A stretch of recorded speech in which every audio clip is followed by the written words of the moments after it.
I'm here able to talk about this because I wasn't really sick. Amelia Brace, 7 News. When it comes to comedy, Businesses hit hard across Sydney by the lockdown are rejoicing at the reopening changes and have started dusting off the COVID cobwebs. Many who struggled through the shutdown say they're more than ready to welcome back customers. After more than 3 months waiting, just 3 more days to go.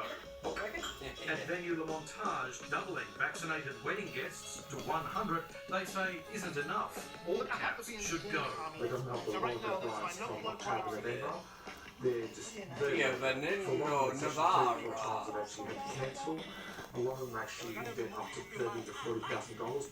Arguing if a christening or engagement can have 150 guests, why not a wedding? I have a lot of brides now saying we're willing to get rid of the name wedding and call it celebration of love, so they can have up to 300 guests. At Bill and Tony's Cafe, on the wall, premiers past and present as they get ready for future diners. We've had lots of customers ring up and make bookings, so we're all set for Monday. Masks will no longer be required inside the office at 80% vaccinated, but to reawaken the CBD calls for incentives to lure workers back. Whether that's discounted public transport or a calendar of events over the summer. Transport preparing for more demand from next week. We're increasing capacity, 18,000 extra services, 50% capacity on our all vessel. And with non-essential retailers reopening, Harvey Norman's boss says shoppers are just waiting to be unleashed. We will be that busy. From the middle of October, He's getting old, he looks like 100. I mean, in New South Wales, they're going to go mad. The big question for every business come Monday is just how customers will react, how cautiously or quickly they'll return. Challenging enough for those places reopening, and more so for businesses opening for the first time. Matt and Alex got the key to their new gym just as the lockdown hit. What is our business plan? It's no longer our business plan. We just have to change. Battling financially through construction and delivery delays to reach a business born into a new normal. In a city that hopes to get going.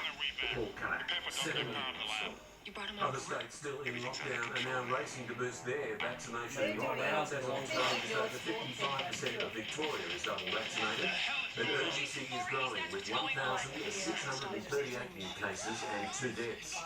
The ACT has just under 70% of its population now fully vaccinated. Queensland has just passed the 50% mark, but there's less urgency there with 0 new cases today. All remaining states are above 50%, Tasmania the highest of those, with close to 63% double jabbed. While WA lags well behind in the vaccine rollout, its premier is ramping up a fight with Dominic Perrottet over GST. Opening a new mine, Mark McGowan used a gift as his latest weapon. I'm serious. Anyone want to play me off? Where's Dom Perrottet? Where's Dom Perrottet? Premier Perrottet wants an overhaul of the way GST is carved up, saying under the revised deal, New South Wales will be worse off. Mr McGowan says he's sick of Sydney Liberals whinging. Today, the federal government flatly rejected any changes to the GST. The Prime Minister has praised New South Wales for reaching the 70% vaccination milestone, saying it should be a sign of hope for other states. Scott Morrison says it's time the country moves on from the pandemic, but Labor is concerned that COVID support payments are ending too quickly.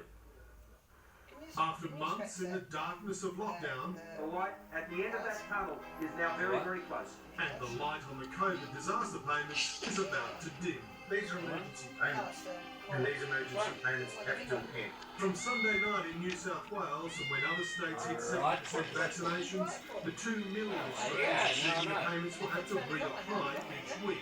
Until at 80%, they taper out from $750 and $450 to a flat $450 in the first week, $320 in the second, then gone.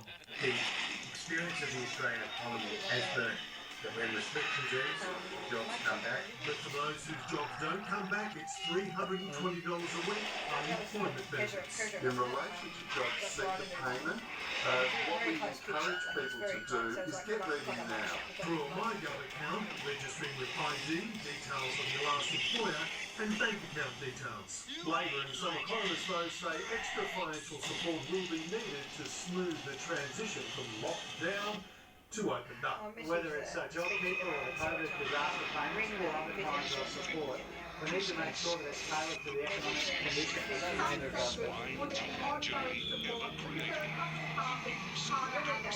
But the Prime Minister says it's time for the taxpayers' tax to be turned on. We want to see Australians now not be reliant on the economic supports of government.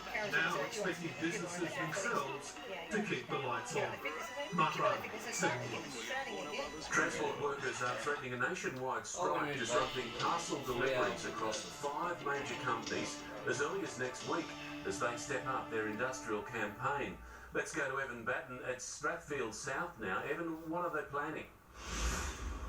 Good evening, Mark. Well, they're calling it a national day of strike action. Essentially, all Transport Workers Union workers walking off the job for 24 hours. Everyone, truck drivers, forklift drivers, yard workers, stopping work for 24 hours. They haven't actually set a date for this yet, but they've said if negotiations next week aren't successful, they will strike. Now, this includes Star Trek, drivers at FedEx, Toll, Linfox. They say it's all about securing their long-term job security and conditions.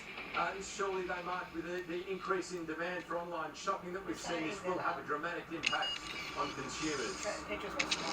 This is a moment in time for each of these companies. These workers are asking for nothing more than the security and knowledge for themselves and their families that tomorrow, next week, next month, and in the coming years, they will have a secure job. Right, beyond this day of action, they are saying in the lead up to Christmas there will be more action as is required. Without being a short day for the bosses, the employers, that they are still willing to negotiate.